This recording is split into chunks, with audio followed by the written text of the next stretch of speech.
एक बार एक बहुत बड़ा बिजनेसमैन एक छोटे से गांव में जाता है। उसका प्लान होता है कि उस गांव में एक फैक्ट्री लगानी है। वो एक ऐसी जगह तक पहुंच जाता है जहां पर उसके सामने नदी होती है और उसके सामने गांव होता है।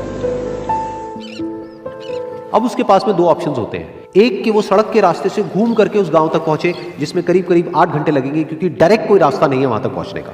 दूसरा कि सिर्फ 20 मिनट में एक नाव में बैठ करके उस नदी को पार करके उस गांव तक पहुंच जाए। तो अपना टाइम बचाने के लिए उसने उस नाव में बैठने का डिसीजन लिया।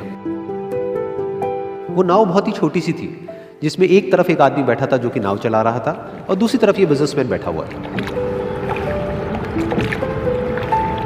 तो नाव में बैठने की थोड़ी देर बाद उस बिजनेसमैन ने उस नाव वाले से पूछा, तुझे पता है तेरी नाव में कौन बैठा है? तो नाव वाले ने बड़े ही भोलेपन से कहा हाथ जोड़ करके, नहीं साहब मुझे नहीं पता आप कौन है। तो बिजनेसमैन बोला, अरे तू अखबार नहीं पढ़ता है क्या? हर दूसरे दिन मेरी फोटो आती है अखबार में। तो नाव वाला बोला, अरे साहब मुझे कहाँ पढ़ना लिखना आता है, मैं बहुत छोटा सा था जब मेरे पिताजी गुजर गए थे, तो अपने परिवार का ध्यान रखने के लिए मैं बचपन से ही काम में लग गया और तभी मेरा स्कूल छूट गया। ये सुन करके उस बिजनेसमैन ने उसका मजाक उड़ाते हुए उसको कहा, तुझे पढ़ना लिखना तक नहीं आता है, ऐसी जिंदगी का क्या फायदा? ये सुन करके उस नाव वाले को बुरा तो लगा, लेकिन उसने कुछ नहीं कहा। थोड़ी देर बाद वो बिजनेसमैन उस नाव वाले से बोला, अभी कुछ ही दिन बाद ये जो सामने तू जमीन देख रहा है, यहां पर मेरी एक बहुत बड़ी फैक्ट्री होगी जहां पर हमारे ब्रांड की मिनरल वाटर की बॉटल्स बनेगी। उस नाव वाले को बात समझ नहीं आई। उसने कहा, क्या बनेगा साहब? तो बिजनेसमैन थोड़ा सा इरिटेट होकर के बोला कि हमारे यहाँ पर पानी की बोतलें बनेंगी जो तेरे गांव में नहीं बिकेगी लेकिन शहरों में बहुत बिकती है। अरे कभी तू शहर गया होगा तो तुमने देखी होगी पानी की बोतलें रखी होती है दुकानों पर। फिर वो नाव वाला बोला, अरे साहब मुझे कैसे पता होगा, मैं तो कभी इस गाँव से बाहर गया ही नहीं।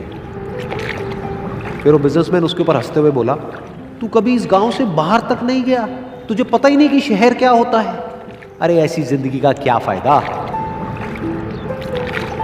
उसकी ये बात सुन करके उस नाव वाले को सच में लगने लगा कि मेरी जिंदगी शायद किसी काम की नहीं है।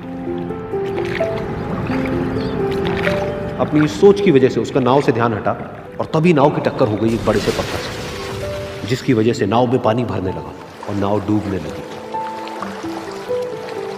उस जगह पर पानी बहुत ही गहरा था और किनारा दूर था। नाव वाले को समझ आ गया कि अब इस नाव को बचाने का कोई तरीका नहीं है और वो अपनी जान बचाने के लिए नदी में छलांग मारने ही वाला था। तभी उसने उस बिजनेसमैन से पूछा, साहब आपको तैरना तो आता है ना? तो बिजनेसमैन घबरा करके बोला, ऐसा क्यों पूछ रहे हो, मुझे तैरना नहीं आता है। उसकी ये बात सुन करके नाव वाले को हंसी आ गई और वो बोला, अरे साहब आपको तैरना तक नहीं आता, ऐसी जिंदगी का क्या फायदा? ये सुन करके उस बिजनेसमैन को अपनी गलती का एहसास हुआ और वो हाथ जोड़ करके उस नाव वाले से बोला, तुम जो कहोगे मैं तुम्हें दूंगा, बस मेरी जान बचा लो। तो उस नाव वाले ने बोला, अरे साहब आप घबराओ नहीं, मुझे सिर्फ तैरना नहीं आता है, मुझे डूबते हुए लोगों को बचाना भी आता है। आप मुझे कस के पकड़ लो, मैं आपको कुछ नहीं होने दूंगा। और फिर उस नाव वाले ने ना सिर्फ अपनी बल्कि उस बिजनेसमैन की भी जान बचाई।